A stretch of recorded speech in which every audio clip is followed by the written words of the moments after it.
இலங்கை லொத்தர் வரலாற்றில் புதிய சாதனை, தனிநபருக்கு 62 கோடி ரூபாய். 7 தசாப்தங்களுக்கு பின்னர் இலங்கையில் நிகழ்ந்த சாதனை, அதிகரித்துள்ள வருமானம். கொழும்பில் வீட்டு மாஃபியாக்களை ஒழிக்க அனுர் அரசின் அதிரடி, 55 வருடங்களானாலும் முடியாத கனவு.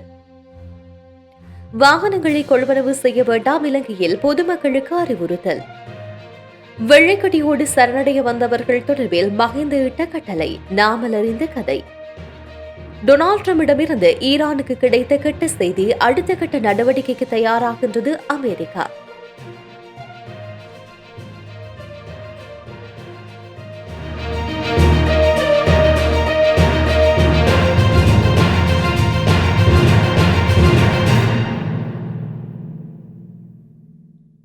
இலங்கை லொத்தர் வரலாற்றில் மிகப்பெரிய பரிசு தொகை ஒன்று நேற்று வெல்லப்பட்டுள்ளது.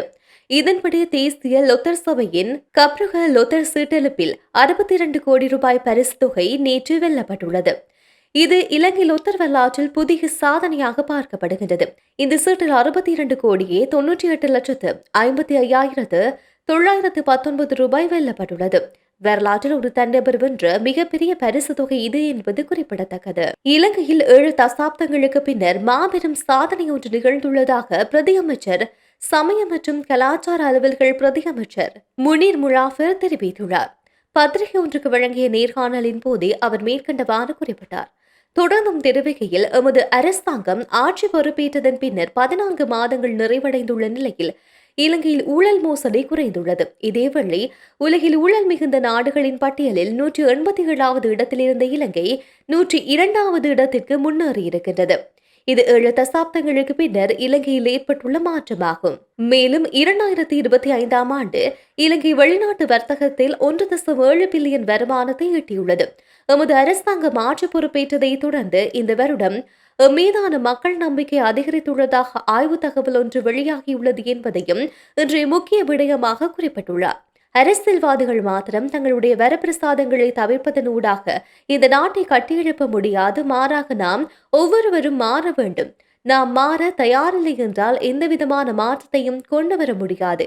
எனவே ஒவ்வொருவரும் இந்த நாட்டின் மாற்றத்திற்கான பங்காளிகளாக செயல்பட வேண்டும். பொருளாதார நிலை சார்ந்து அபிவிருத்தி காண வேண்டும். கடந்த 2 தினங்களுக்கு முன்னர் உலக வங்கியின் பிரதிநிதிகள் கூட அந்த விடயத்தை கூறியிருந்தார்கள். உலகக்கிண்ண கிரிக்கெட் போட்டியில் பாகிஸ்தான் இணைந்து கொள்வதில் ஜனாதிபதியின் பங்களிப்பு மிக முக்கியத்துவம் வாய்ந்ததாக இருந்தது. குறிப்பாக நாட்டினுள் இனங்களுக்கிடையிலான சகோதரத்துவத்தை வலுப்படுத்த முடிந்துள்ளது. அதேபோல பிராந்தியத்தில் அந்த சகோதரத்தை வலுப்படுத்திய அரசாங்கமாக இது வருகின்றது எனவும் குறிப்பிட்டுள்ளார். உலகளாவிய ரீதியில் வீடு கொள்வனவு செய்வதற்கு மிகவும் விலை உயர்ந்த நகரங்களின் பட்டியலில் கொழும்பு முதலிடத்தில் உள்ளது. 2026ஆம் ஆண்டுக்கான சர்வதேச சுட்டெண்களுக்கு அமைய இந்த தகவல் வெளியாகியுள்ளது.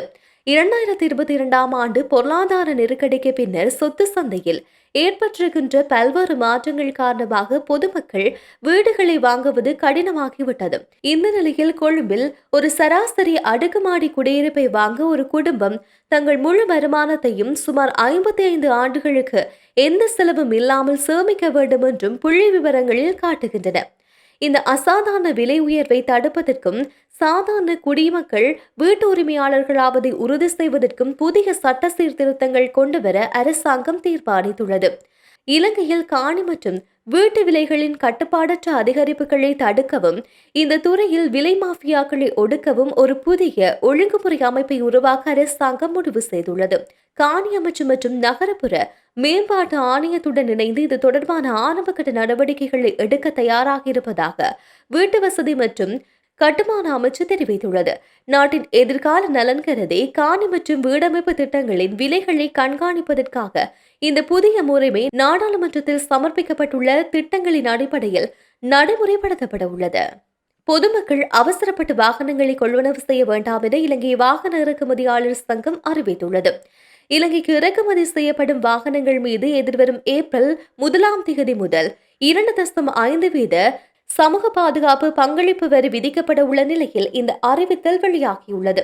இது தொடர்பாக இலங்கை வாகன இறக்குமதியாளர்கள் சங்கத்தின் தலைவர் இந்திக சம்பத் மெரிஞ்சிகோ மேலும் கூறுகையில், புதிய வரி விதிப்பால் வாகனங்களின் விலையில் பெரிய மாற்றம் ஏற்படாது.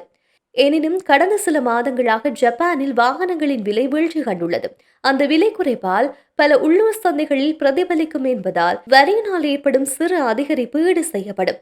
இதன்படி 2.5% வரி என்பது வாகனங்களின் பெறுமதியில் சுமார் 75,000 முதல் 1,00,000 ரூபாய் வரை மட்டுமே மேலதிகமாக இருக்கும் எனவும் கண்காணிக்கப்பட்டுள்ளது.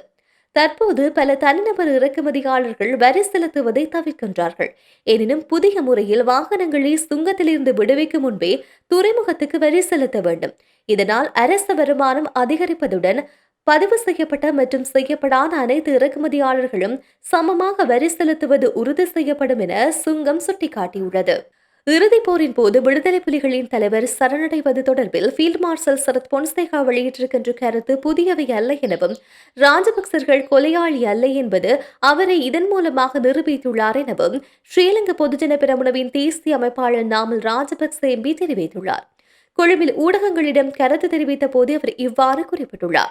முன்னதாக ஊடக சந்திப்பொன்றை நடத்தியிருந்த முன்னாள் ராணுவ தளபதி ஃபீல்ட் மார்ஷல் சரத் பொன்சேகா இறுதிப் போரின் போது விடுதலை புலிகளின் தலைவர் சரணடைவது குறித்து ராஜபக்ச குடும்பத்தினர் பேச்சு நடத்தினார்கள் என குறிப்பிட்டிருந்தார்.